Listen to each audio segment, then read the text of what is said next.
Ladies and gentlemen, ako napaka-proud at napakaganda. Siyempre, bilib ako. Na-starstruck talaga ako mula nung umpisa hanggang ngayon. At siyempre, ang presidente ng Municipality Starlock Chapter, Mayor Donya Tesoro. Hello, Doko. Alam mo, ganyan tawag sa akin ng mga hello, constituents Mayora. namin, Yeah. Doktora. Diba? Hello, ma'am. Kamusta po kayo? Okay naman. So nice to see you and happy Elderly Week. Yes. Ating mga Gusto ko pong magpasalamat sa kanya dahil sa dami po ng medical mission namin sa San Manuel. Umpisa pa lang po nung father niyang favorite na favorite ako, di ba? Maraming salamat po sa suporta niyo sa Mobile Medical and Dental Mission sa San Manuel, sa Servicio Maya.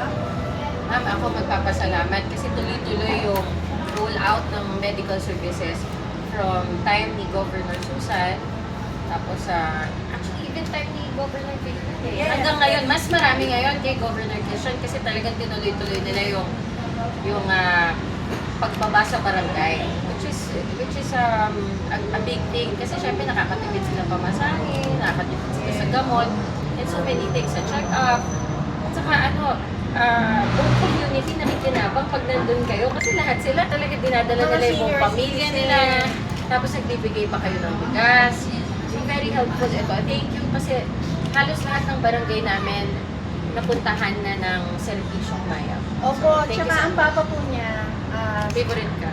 opo, talagang very supportive po talaga sa mga taga San Manuel. Talagang, pati kami mga health worker, tapos napunta kami kay Mayor. Kahit po si attorney, grabe po ang suporta sa amin. Kahit si Dr. Herbie, maraming salamat po sa inyo.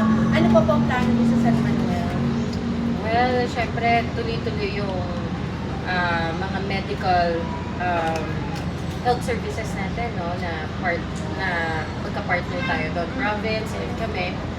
Pagpatuloy lang natin yun, ma'am, kasi sobrang laking tulong sa kanila yung mga libreng gamot, libreng check-up, yung pag-maintain lang natin ng health nila is such a big thing. Laking tipid na nila yun.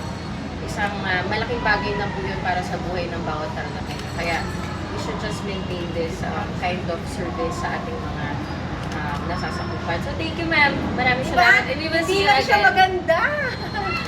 Full of wisdom. Thank you so much. We will see you again sa barangay natin. Thank you so much.